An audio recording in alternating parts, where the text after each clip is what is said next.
আমি আপনাদেরকে ছোট্ট একটা ঘটনা শোনাবো। ছোট্ট, আপনারা জিকিরের মধ্যে সাদ্দাতের নাম শুনছেন না? আপনারা মুরব্বীরা শুনছেন নি? সাদ্দাত এই যে জান্নাত বানিয়েছিল, জানেন কি জানেন না? বন্ধুরে আমার, আমি আপনাদেরকে বোঝানোর জন্য বলছি।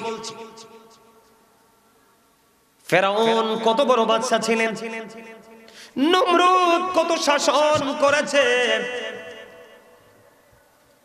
আমি সবচেয়ে বড় ভয়ঙ্কর আপনাদেরকে একটা খবর শোনাই বন্ধু।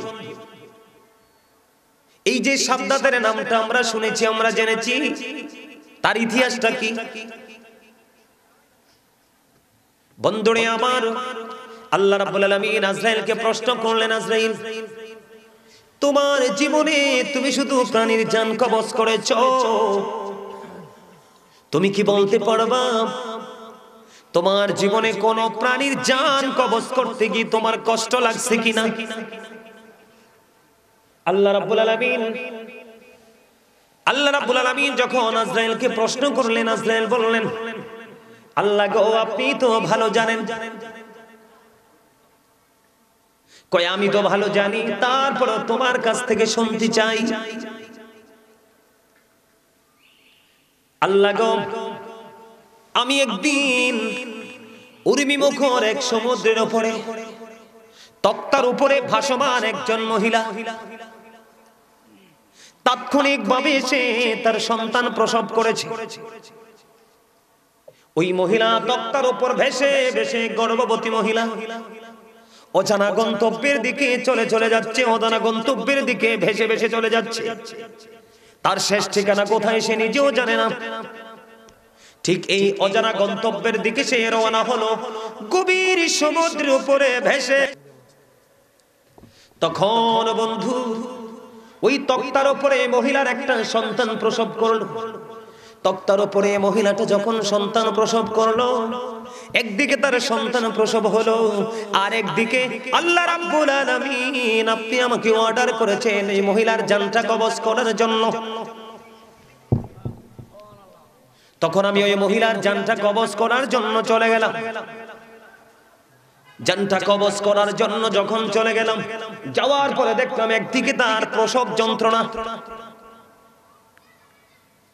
মাত্র তার সন্তানটা প্রসব করেছে, আর একদিকে তার মৃত্যুর যন্ত্রণা। বন্ধু, মৃত্যুর যন্ত্রণাটা 1000 তলোয়ার মারার আঘাতের চাইতেও ভয়ঙ্কর, সবচেয়ে কম যন্ত্রণাটা যেটা। আজরাইল এসে বললেন, আল্লাহ গো, ওই তক্তার উপর যখন ওই মহিলার জানটা কবজ করতে গেলাম, তখন ওই মহিলাকে দেখে আমার মায়া লাগছে। আল্লাহ রাব্বুল আলামিন সঙ্গে সঙ্গে আজরাইলের কথা শুনে মুস্কি হেসে দিলেন। কয়, আজরাইল আর কোন ঘটনা আছে? কয়, হ আছে। কয়, আর কি ঘটনা? কয়, আল্লাহ সাদ্দাত যখন একটা জান্নাত বানালো, পুরো জান্নাত যখন কমপ্লিট করে ফেলল, কমপ্লিট করার পরে যখন সে যে সর্বপ্রথম যেদিন জান্নাতের মধ্যে কদম বাড়িয়ে দিবে, ওই কদমটা যখন বাড়িয়ে দিবে, একটা পা তার ঘোড়ার রেখাবের উপরে, আর একটা পা তার বাড়ানো জান্নাতের দিকে কদমটা বাড়িয়ে দিল। একটা পা তার ঘোড়ার রেখাবের উপরে, আর একটা পা তার ওই জান্নাতের দিকে বাড়িয়ে দিল।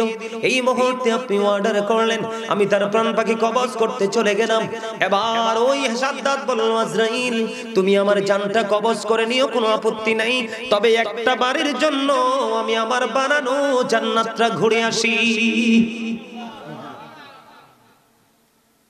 সাদ্দাত আজরাইলকে অফার করেছেন, প্রস্তাব দিয়েছেন। আজরাইল বলতেছে, না না, আল্লাহ রাব্বুল আলামিন যেটা অর্ডার করেছেন সেটাই। সেদিন তার জানটা কবজ করতে গিয়ে আমার একটু মায়া লাগছে। আল্লাহ আবার হাসি দিয়েছেন, মুস্কি হাসি। কারণ আজরাইল তো পিছনে রহস্য জানেন, আল্লাহ যেটা জানে। কথা বলেন না কেন? আরো জোরে কর না কেন? বন্ধুরে আমার, এবার আল্লাহ রাব্বুল আলামিন আজরাইলকে বললেন, তোমার কথা কি শেষ? কয়, হ। এবার আল্লাহ রাব্বুল আলামিন দেখি দেখি বললেন, আজরাইল, এবার তুমি আমার কাছ থেকে পুরো ঘটনাটা শোনো। তুমি দ্বিতীয়বার যে ঘটনাটা বলেছো, যে ওই সাদ্দাত জান্নাতের দিকে একটা পা দিল আর একটা পা ঘোরা রেখাবেন উপরে আমার অর্ডার পেয়ে তার জান কবজ করতে গেছে। তার এই অবস্থা দেখে তোমার মায়া লাগছে, তোমার করুণা হয়েছে রে আজরাইল। ওই আজকের এই সাদ্দাত ওই যে সমুদ্রের উপরে যেই মহিলার জান কবজ করেছিল ছোট্ট একটা বাচ্চা, নদীর উপরে ওই বাচ্চাটাই হলো আজকের এই সাদ্দাত। জোরে জোরে কোন আল্লাহু আকবার, আরো জোরে কোন আল্লাহু আকবার। আমি আপনাদেরকে বোঝানোর জন্য বন্ধু বোঝানোর জন্য বলছি, বিবেকবান যারা ব্রেইন অটোমেটিক্যালি ঢুকে যাবে, আর যারা বিবেকহীন তাদেরকে শরবত বানিয়ে দিলেও ঢুকবে না। আল্লাহ কি কয়, যেদিন ওই সমুদ্রের তক্তার উপর থেকে নবজাত শিশুকে প্রসব করার পরে মা কি তুমি জান কবজ করেছিলা, ওই মহিলার ওই সমুদ্রের উপরের সন্তানটাই হলো আজকের এই সাদ্দাত। ওই সাদ্দাত যখন বড় হয়, ওই সাদ্দাত যখন সমুদ্রের উপরে ছিল, তখন আমি আল্লাহ তাকে উদ্ধার করলাম, ওখান থেকে তুললাম, তুলে এনে আমি তাকে এক বাঘিনীর কাছে দায়িত্ব দিলাম, তুই বাচ্চাটাকে লালন পালন কর। সে বাঘিনীর দুধ খেয়ে খেয়ে সে বাঘের মতো হিংস্র হলো, অনেক শক্তিশালী হলো। তাকে 100 মণ লোকের বাদশাহী দিলাম আমি যখন তাকে বাদশাহী দিলাম, সে যখন ক্ষমতা পাইল, এবার সে আমি আল্লাহকে ভুলে নিজেকে আল্লাহ দাবি করতে পর্যন্ত দ্বিধা করে না। আওয়াজ তুলে বলেন না নাউজুবিল্লাহ।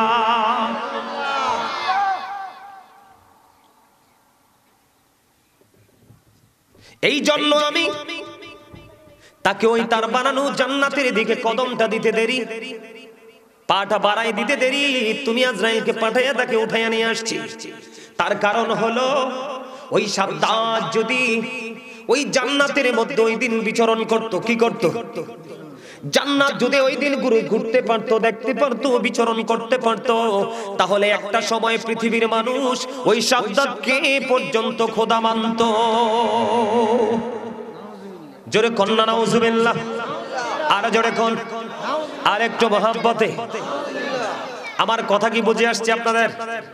এত ক্ষমতা দিল, নদীর উপর থেকে বাঁচাই আনলেন, বাঘিনীর মতো শক্তিশালী করলেন, বাঘিনীর দুধ খাওয়াইয়া তাকে বড় করলেন, আল্লাহর সাথে এসে পাল্লা দিয়ে বন্ধু জান্নাত বানাইলো।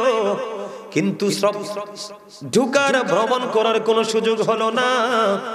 এই জন্য আমি আপনাদেরকে বলে দেই, আপনাদের মধ্যে যত ধরনের অহংকার থাকুক, আত্মগরিমা থাকুক, আপনাদের মধ্যে যত ধরনের পাওয়ার থাকুক, বড় বিল্ডিং থাকুক, মাঠের মধ্যে জমিন থাকুক, সোনা গয়না টাকা পয়সা থাকুক, আপনার পাওয়ার কখনোই কোনো কাজে লাগবে না যদি মালিক এগুলোকে কাজে না লাগায়।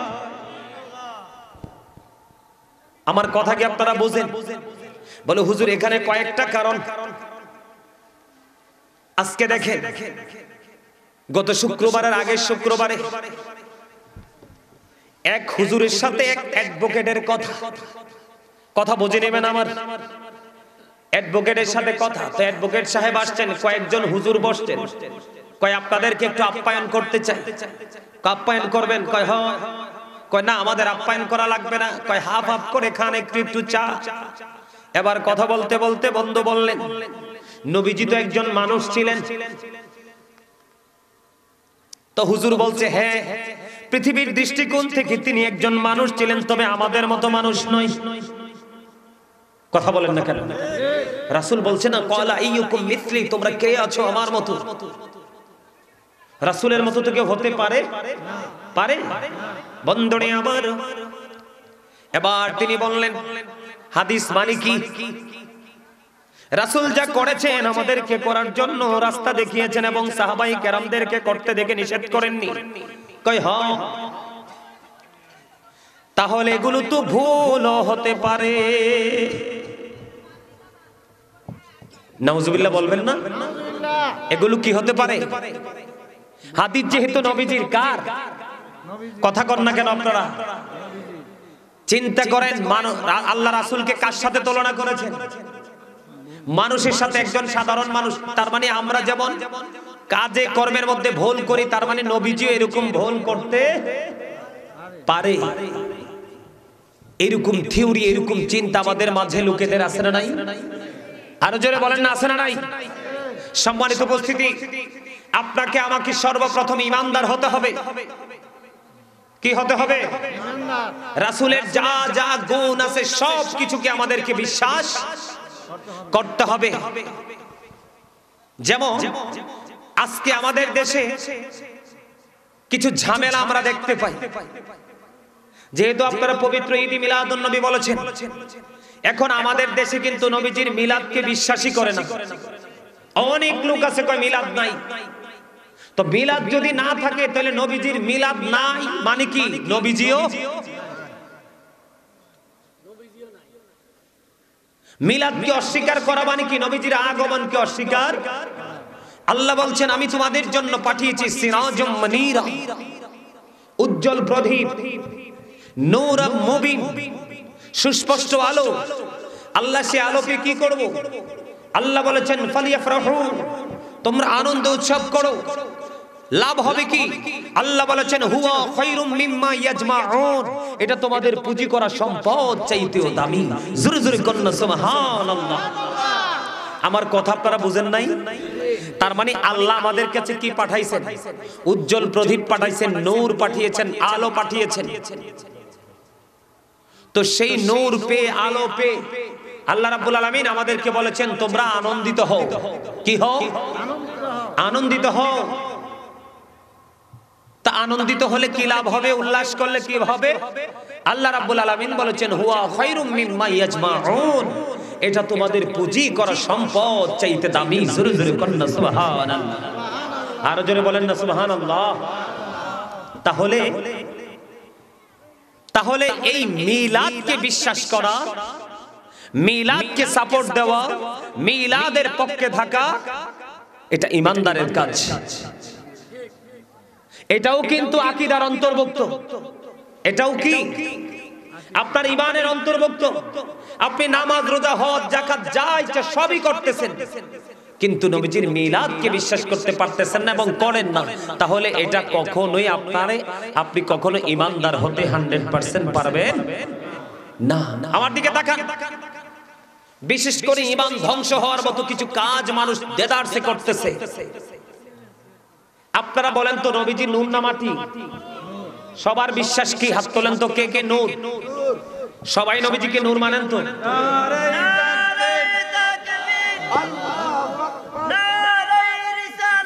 ইয়া রাসূলুল্লাহ, নারে গাউসিয়া, ইয়া গাউসুল আযম, নূর নবীজি যেখানে আমরা আছি সেখানে, হায়াতুন নবী যেখানে আমরা আছি সেখানে, নারে তাকবীর, আল্লাহু আকবার। হাত নামান। আপনাদেরকে এই জন্য বলছি, এখন কিন্তু আমাদেরকে বিভ্রান্ত করার মতো মানুষের কিন্তু অভাব নাই। দিন দিন কিন্তু আমাদের মাঝে ওই ধরনের কথিত মৌলবীদের সংখ্যা কিন্তু বেড়ে যাবে, যারা নবীকে, নবীর পরিবারকে, নবীর আহলে বাইতকে ছোট করে, নিচু করে মজা পায়। এবার আসেন, আল্লাহর হাবিব যে নূর, এটার মধ্যে কোনো সন্দেহ নেই। কদ জাআকুম মিনাল্লাহি নূরু ওয়া কিতাবুম মুবিন।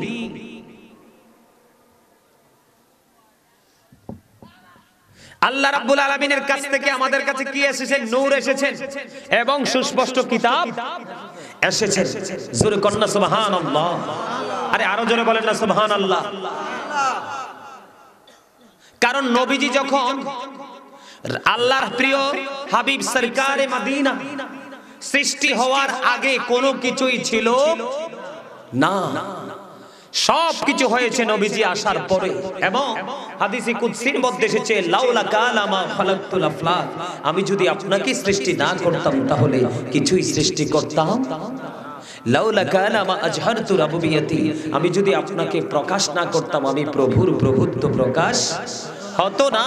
তার মানে আল্লাহ রাব্বুল আলামিন নিজের পরিচয় আল্লাহর হাবিবের মাধ্যমে দিয়েছেন। জোরে কন্না সুবহানাল্লাহ। আর জোরে বলেন সুবহানাল্লাহ। আল্লাহ রাব্বুল আলামিনের নূর থেকে আল্লাহর হাবিব সৃষ্টি, আর আল্লাহর হাবিবের নূর থেকে কুল কায়নাত সৃষ্টি। জোরে জোরে কন্না সুবহানাল্লাহ। সম্মানিত উপস্থিতি, আল্লাহ রাব্বুল আলামিন সব নূর কইলে অনেকের মাথা নষ্ট হয়ে যায়। নূর মানে হলো আলো। নূর মানে কি? নবীজি কি আলো ছিলেন না অন্ধকার ছিলেন? নবীজি আসার পরে কি আরো অন্ধকার হয়েছে দুনিয়া নাকি আলোকিত হয়েছে? তো নূর কইলে এক ধরনের এক শ্রেণীর মানুষ আছে, ওদের মাথা টাথা কি হয়ে যায়, গরম হয়ে যায়। নবীজি কি নূর, এতে বিন্দু পরিমাণ কোনো সন্দেহ নেই। এবার আসেন, আমরা যখন রাসূলকে দাঁড়ায় সালাম দেই, আমরা যখন নবীজিকে দাঁড়িয়ে সালাম দেই, অনেকেই বলে বেদাত। আচ্ছা আপনারা বলেন, একজন মানুষ, সাধারণ মানুষ একজন মানুষকে যখন সম্মান করে দাঁড়ায়, তখন কি কোনোদিন কেউ ফতোয়া দিছে বা এটা জায়েজ না নাজায়েজ খুঁজছে? কিন্তু নবীজির বেলায় যখন বলা হয়, তখন বলে এটা বেদাত, এটা করা যাবে না। পৃথিবীতে এই পৃথিবীতে আল্লাহ রাসূলের চাইতে সম্মানী আর কি কেউ আছে? রাসূলের চাইতে ইজ্জত মর্যাদার অধিকারী আর কি কেউ আছে? আল্লাহ রাব্বুল আলামিন বলেছেন ওয়াতুআযিরহু ওয়াতুআক্কিরহু, আল্লাহ বলেছেন help him and respect him, তোমরা আমার হাবিবকে সাহায্য করো এবং সম্মান করো। জোরে জোরে বলেন না সুবহানাল্লাহ, আরো জোরে বলেন না সুবহানাল্লাহ। সম্মানিত উপস্থিতি,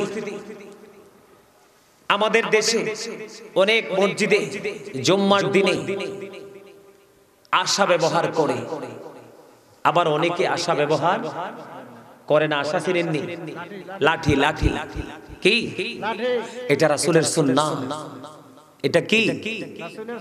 রাসূলের সুন্নাহ, রাসূল ইউজ করেছেন।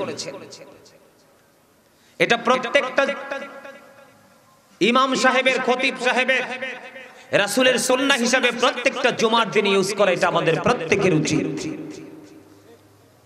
সম্মানিত উপস্থিতি, এখনকার মানুষ তো সুন্নাত আমল করতেই চায় না, মনে করে যে সুন্নাতটা মনে হয় যে এটার কোনো কি নাই, ফজিলত নাই, এটার কোনো বরকত নাই।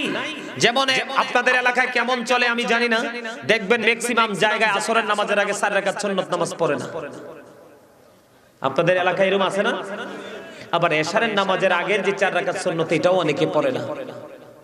জুম্মার দিনে দেখবেন কত ডিজিটাল মুসল্লি, ইমাম সাহেব খুতবা দেওয়ার সময় হইলে দৌড়ে যায়, ইমাম সাহেব 2 রাকাত সালাম ফিরানোর পরে দ্রুত গতিতে বের হয়ে আসে। এই যে আমাদের ইবাদতের কন্ডিশন, আর বর্তমানে ওয়াজ নসিহত, আমরা ধ্বংসের খুব নিকটে, তো আমরা ধ্বংসস্তূপের খুবই কাছে।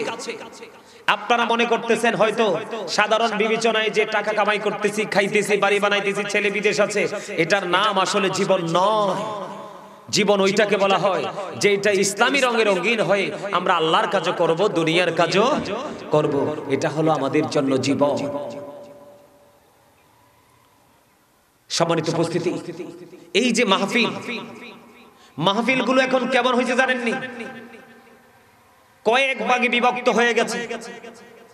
যারা প্রকৃত সত্যিকারের আলোচনা করে, যেই আলেমগুলো স্টেজে বসে প্রকৃত সত্যিকারের কোরআন হাদিসের গ্রহণযোগ্য আলোচনা করে, ওই মাহফিলগুলোতে দেখবেন এখন মানুষ আসতে চায় না।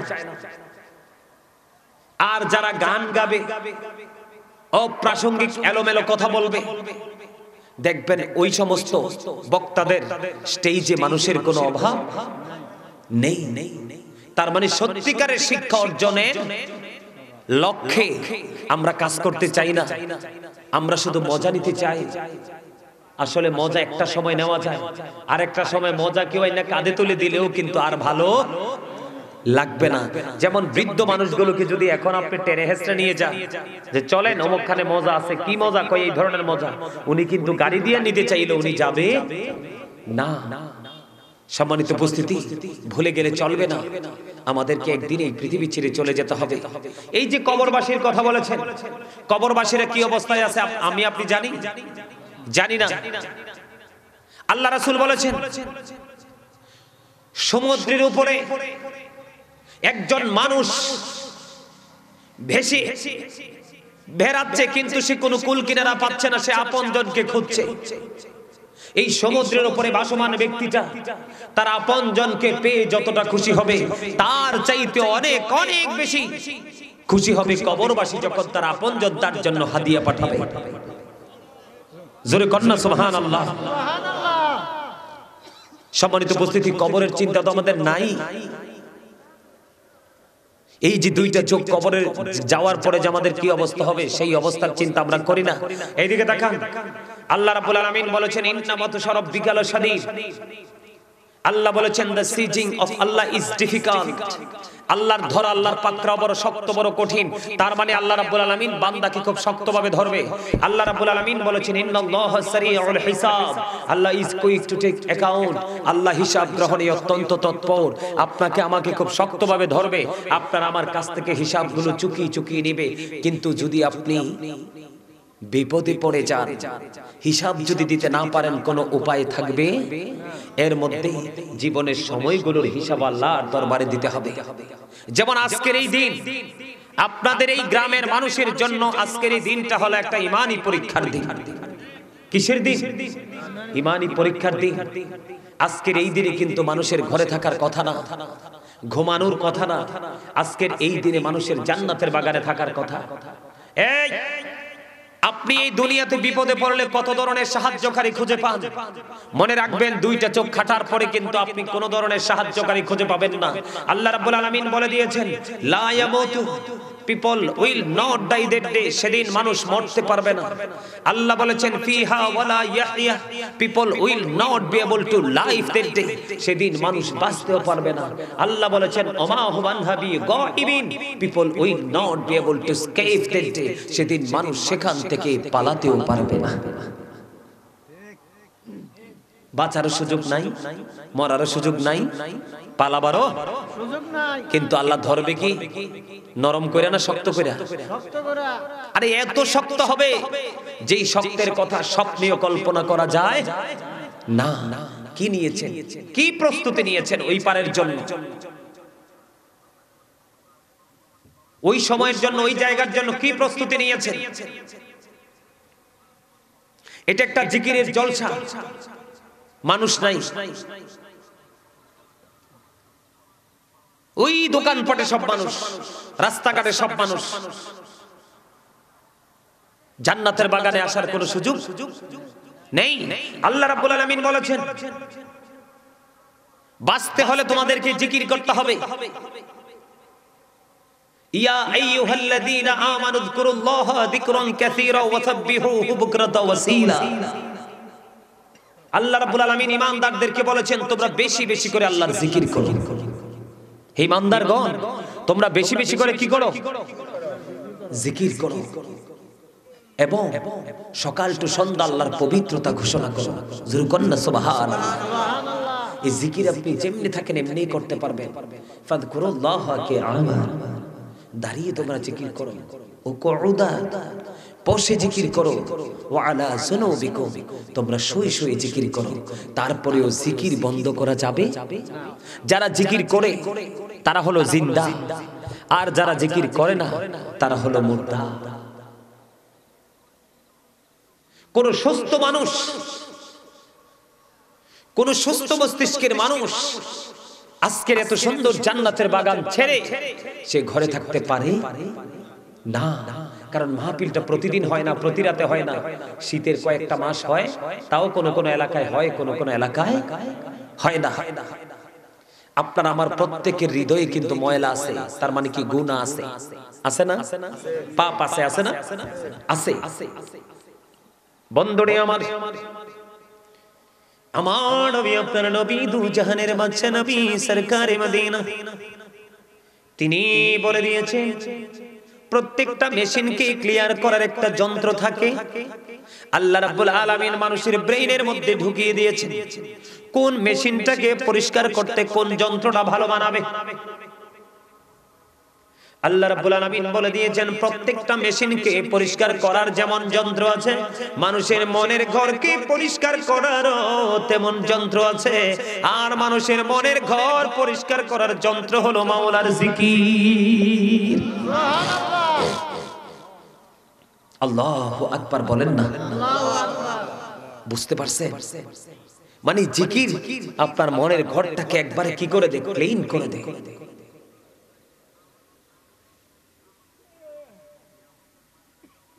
জিকির করলো আমাদের লাভ, দরুদ পড়লো আমাদের লাভ। লাভ না লাভ? কথা বলেন না কেন? লাভ না লস? আরো জোরে। বন্ধুরে আমার, কেমন ধরনের লাভ হবে আমি আপনাদেরকে বলি। কেউ যদি জিকির করতে করতে আল্লাহর দিকে 1 বিঘা পরিমাণ যায়, আল্লাহ রাব্বুল আলামিন ওই বান্দার দিকে 1 গজ পরিমাণ এগিয়ে আসে। জিকির করতে করতে করতে করতে কেউ যদি বন্ধু আল্লাহর দিকে 1 হাত পরিমাণ এগিয়ে যায়, আল্লাহ রাব্বুল আলামিন ওই বান্দার দিকে 2 হাত পরিমাণ এগিয়ে আসে। কেউ যদি জিকির করতে করতে আল্লাহর দিকে বন্ধু হেঁটে হেঁটে যায়, আল্লাহ রাব্বুল আলামিন জানিয়ে দিয়েছেন, হাদিস শরীফের মধ্যে এসেছে, আল্লাহ আপনার আমার প্রাণের নবী বলে দিয়েছেন, কেউ যদি হেঁটে হেঁটে আল্লাহর দিকে যায় জিকির করতে করতে, আল্লাহ রাব্বুল আলামিন আল্লাহর বান্দার দিকে দৌড়ে আসে। তাহলে জিকির করলে গুনাহ মাফ হয়ে যায়, জিকির করলে জিন্দা মানুষ হিসাবে বিবেচিত হওয়া যায়, জিকির করলে আল্লাহ রাব্বুল আলামিনকে কাছে পাওয়া যায়। সবচেয়ে বড় মজার খবর হলো বন্ধু, আল্লাহর হাবিবকে আল্লাহ রাব্বুল আলামিন ডেকে ডেকে বললেন, হাবিব আপনি জানিয়ে দেন আমার বান্দাগুলোকে। আল্লাহ গো কি জানিয়ে দিব? আল্লাহ রাব্বুল আলামিন বললেন, হাবিব আপনি জানিয়ে দেন আমার বান্দাগুলোকে। আমার বান্দাগুলো পৃথিবীর বুকে বসে কোন জলসায় যখন আমি আল্লাহর জিকির করে, আমি আল্লাহ তার চাইতে উত্তম জলসায়, আল্লাহ রাব্বুল আলামিন নিজে বলতেছেন, আমি আল্লাহ ফেরেশতাদেরকে নিয়ে তার চাইতে উত্তম জলসায় আমি আমার বান্দার জিকির করি। জোরে জোরে বলেন না সুবহানাল্লাহ। কথা কি বুঝতে পারছেন আমার? তার মানে আপনি আমি এখানে বসে বসে জিকির করছি, আল্লাহ আমাদেরকে নিয়ে আল্লাহর জিকির করতেছে। এর চেয়ে বড় খুশনসিব, এর চেয়ে বড় সৌভাগ্য আর কি কিছু প্রয়োজন আছে আমাদের? তাইলে আজকের এই জলসাটা কি আল্লাহর জিকিরের জলসা না? অবশ্যই আজকের এই জলসাটা আল্লাহর জিকিরের জলসা, কিন্তু আমরা এই জলসাকে আমাদের মতো করে আপন করে নিতে পারিনি। কেন পারিনি? আমাদের না পারার কারণ হলো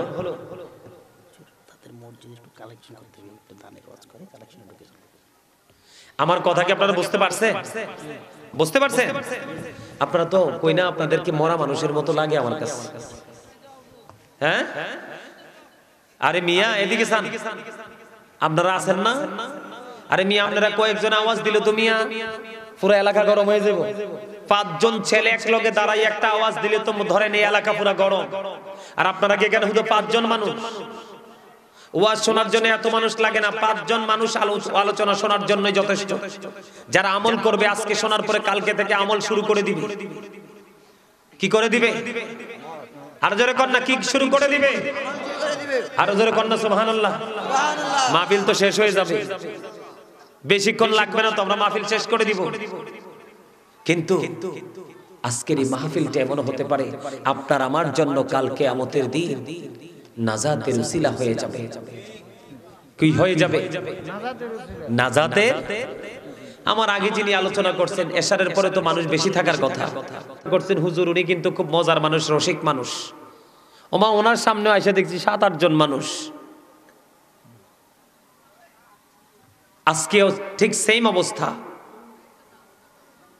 যায় কয়জন আসছে, আবার ধীরে ধীরে ধীরে ধীরে বাড়ি চলে গেছে।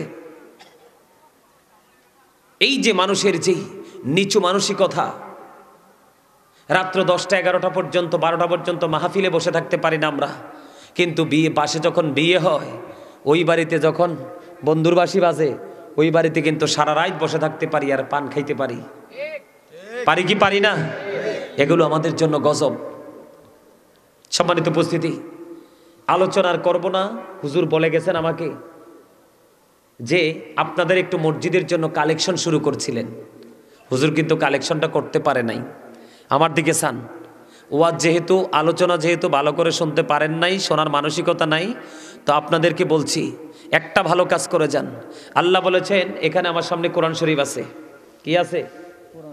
আমার সামনে কোরআন শরীফ আছে। আমি একটু আপনাদেরকে খুললা দেখাই আল্লাহ কি কয়, তখন আপনারা বুঝতে পারবেন যে আসলে এই দানটা করাটা কতটা জরুরি।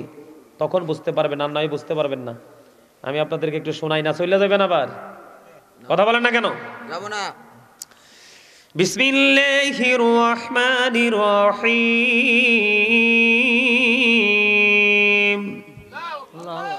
আল্লাযীনা ইউমিনুনা বিল গায়বি ওয়া ইউকিমুনাস সালাতা ওয়া মিম্মা রাযাকনাহুম ইউনফিকুন।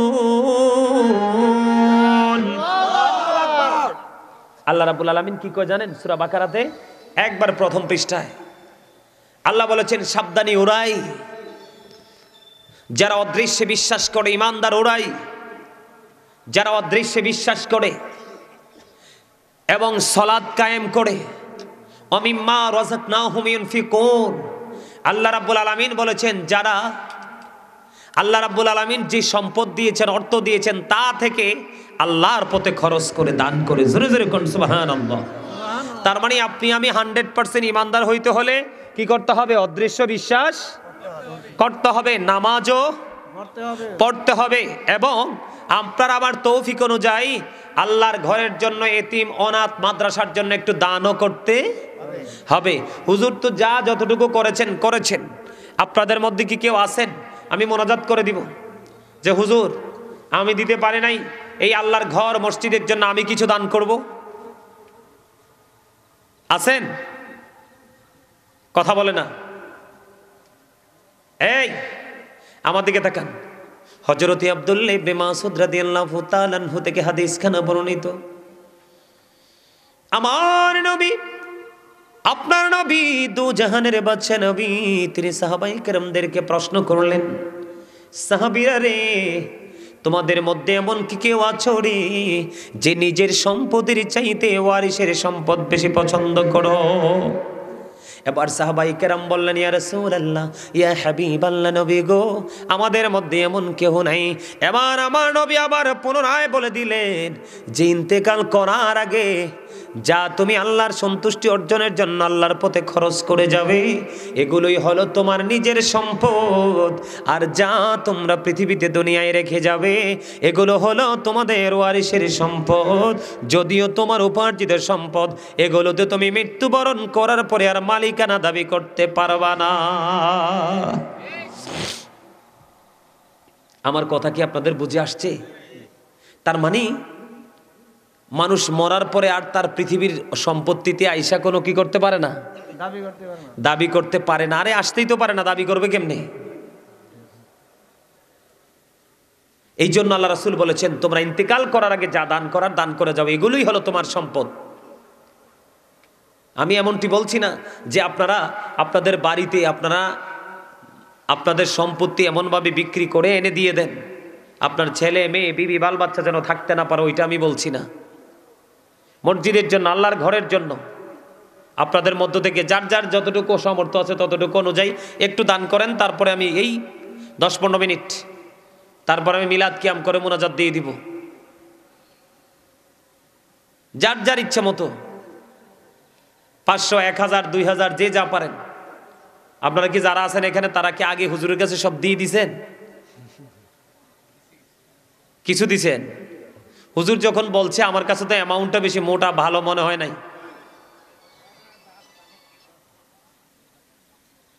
ঠিক আছে, আসো আসো। আরে মসজিদের জন্য দান করো, এই মসজিদ তোমাকে কিয়ামতের দিন রিসিভ করবে। কি করবে?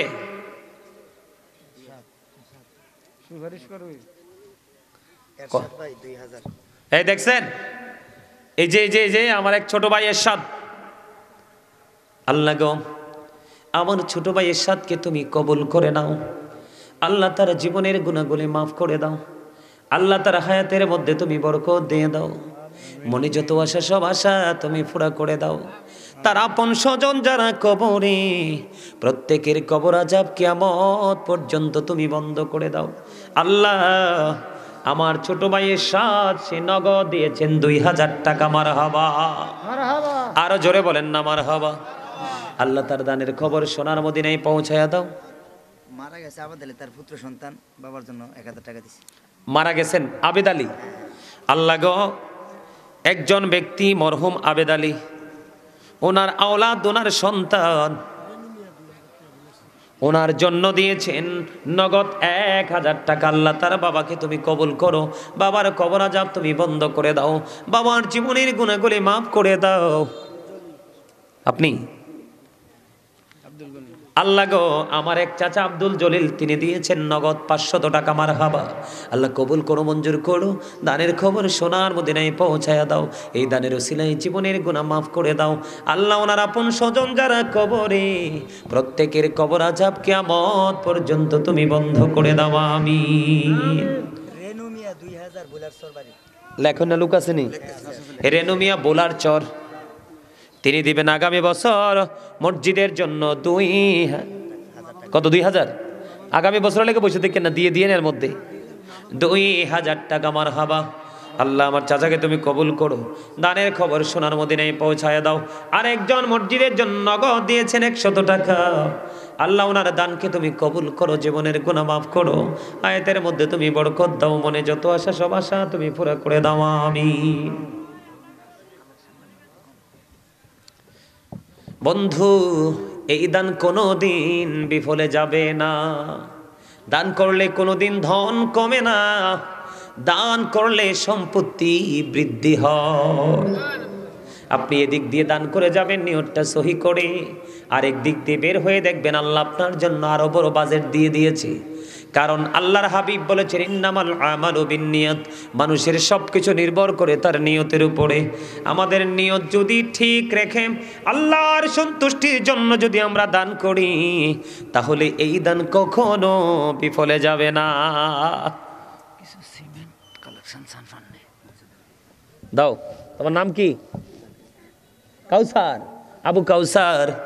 ছোট্ট একটা বাচ্চা, মনে হয় মাদ্রাসায় পড়ে।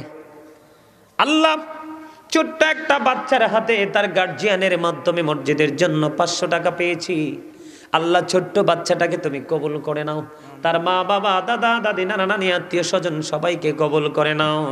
প্রত্যেকের যারা আপন স্বজন কবরে আছে প্রত্যেকের কবর আযাব তুমি বন্ধ করে দাও। দুনিয়ায় যারা বেঁচে আছে সবাইকে নেক হায়াত তুমি বাড়িয়ে দাও, আমিন। আর কে আছেন? আমি আমার মা বোনদেরকে বলবো, যদি সম্ভব হয় আজকের এই জান্নাতের বাগানে মসজিদের জন্য কিছু লিখিয়ে যাবেন, কারণ দান কোনো দিন বিফলে যায় না।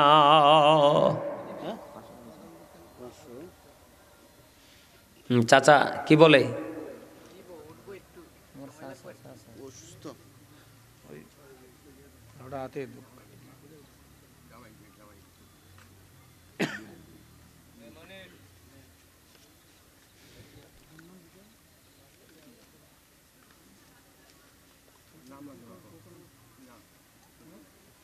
বলেন, আপনাদের মসজিদের কাজ চলমান, কেউ যদি চান সিমেন্ট দিতে, বলে হুজুর টাকা দিব না সিমেন্ট দিব, তাইলে সিমেন্টও দিতে পারেন।